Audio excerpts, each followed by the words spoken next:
Pagi Ibu dan teman-teman, perkenalkan nama saya Putri Kristina Utasoid dengan NIM 0320210141. Di sini saya akan menjelaskan mengenai anatomi fisiologi sistem endokrin, yang dimana sistem endokrin adalah sistem kontrol kelenjar tanpa saluran yang menghasilkan hormon yang tersirkulasi di tubuh melalui aliran darah untuk mempengaruhi organ-organ lain. Nah, pada manusia, sistem endokrin memiliki beberapa fungsi, di antara lain sebagai berikut. Yang pertama, mengontrol dan merangsang aktivitas kelenjar tubuh. Yang kedua, merangsang pertumbuhan jaringan, mengatur sistem metabolisme tubuh. Yang keempat, memelihara lingkungan internal yang optimal. Yang kelima, melakukan respon ketika terjadi sirkulasi darurat. Yang keenam, mengatur laju reaksi kimia dalam berbagai sel. Dan yang terakhir yaitu untuk mempengaruhi kemampuan zat untuk mengangkut diri melalui membran sel. Pada sistem endokrin terdapat hipotalamus. Ini dia hipotalamus, yang dimana hipotalamus ini terletak di dasar otak, yang fungsinya untuk menggerakkan sistem endokrin dan bertanggung jawab terhadap suhu tubuh, tekanan darah dan rasa haus, tidur, suasana hati dan pelepasan hormon di kelenjar lainnya. Nah, di dalam tubuh manusia terdapat 8 kelenjar endokrin berserta hormon yang dihasilkannya. Yang pertama adalah kelenjar hipofisis. Ini dia kelenjar hipofisis, yang dimana kelenjar ini disebut sebagai master of plan atau kelenjar pengendali karena menghasilkan hormon yang mengatur kegiatan kelenjar lainnya. Kelenjar ini berbentuk bulat dan berukuran kecil dengan diameter 1,3 cm. Kelenjar hipofisis dibagi menjadi dua, yaitu hipofisis anterior dan hipofisis posterior. Yang kedua adalah kelenjar tiroid. Ini adalah kelenjar tiroid, di mana ini merupakan kelenjar yang terdiri dari folikel-folikel dan terdapat di depan trakea. Kelenjar tiroid terdapat di leher bagian depan, di sebelah jakun dan terdiri dari 2 buah lobus. Kelenjar tiroid menghasilkan 2 macam hormon. Yang pertama adalah thyroksin yang berfungsi untuk mengatur metabolisme, pertumbuhan, perkembangan, dan kegiatan sistem saraf. Yang kedua adalah triiodothyronin, dan yang ketiga adalah kalsitonin yang berfungsi untuk menurunkan kadar kalsium dalam darah dengan cara mempercepat absorpsi kalsium oleh tulang. Yang ketiga adalah kelenjar paratiroid. Ini dia kelenjar paratiroid, di mana kelenjar ini berjumlah 4. Ini 1, 2, 3, 4 buah dan terletak di belakang kelenjar tiroid. Kelenjar paratiroid menghasilkan hormon paratormon yang berfungsi untuk mengatur konsentrasi ion kalsium dalam cairan ekstraseluler dengan cara mengatur absorpsi kalsium dari cara mengatur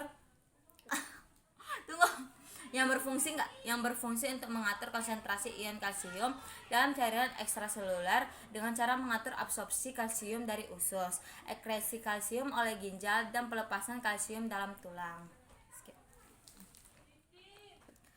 Lalu yang keempat adalah kelenjar timus. Ini dia kelenjar timus yang merupakan kelenjar yang terletak di tengah rongga dada, tepatnya di belakang tulang dada dan di antara paru-paru. Bentuknya merupai tabung kecil yang terdiri atas 2 bagian yang berukuran sama. Kelenjar timus ini ukurannya akan berubah seiring bertambahnya usia. Kelenjar timus berfungsi memproduksi sel darah putih atau limfosit T. Lalu adalah kelenjar adrenalin. Ini dia kelenjar adrenalin, yang dimana berbentuk bola atau topi yang menempel pada bagian atas ginjal. Pada setiap ginjal terdapat 1 kelenjar supranalis dan dibagi atas 2, yaitu bagian luar atau korteks dan bagian tengah atau medula.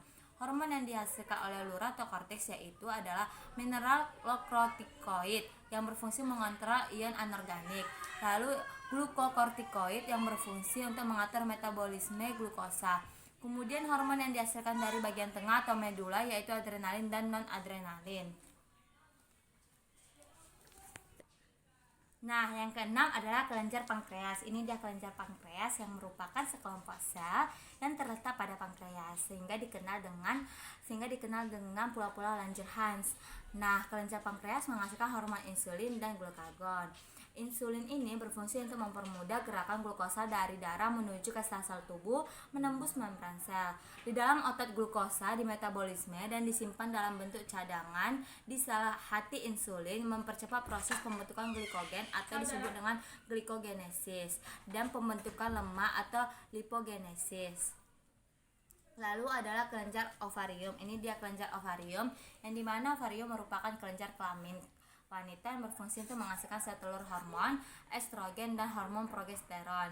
Ada sekresi estrogen yang dihasilkan oleh folikel, the graft, dan dirangsang oleh Vies. Lalu ada estrogen yang berfungsi untuk menimbulkan atau mempertahankan tanda-tanda kelamin sekunder pada wanita, misalnya perkembangan pinggul, payudara, serta kulit menjadi halus. Lalu ada progesteron yang dimana dihasilkan oleh korpus luteum dan dirangsang oleh LH.